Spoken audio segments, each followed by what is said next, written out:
Which are the top short stories in fantasy?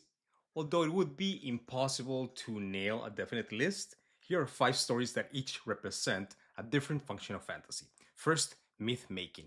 The Call of the Shulhu by H.P. Lovecraft shows how fantasy can build a shared mythology. It's about monsters sleeping beneath the sea, but also about creating a feeling that the world is older, deeper, and more terrifying than we understand.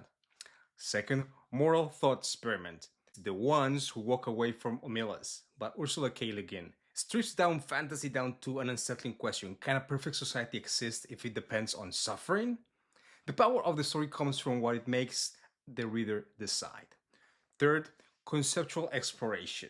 So, this is The Garden of Forking Paths by Jorge Luis Borges.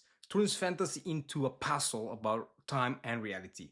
Multiple timelines, endless possibilities, stories inside stories. It proves fantasy can be philosophical without losing its sense of wonder. Fourth, emotional transformation. Here's The Paper Menagerie by Ken Liu.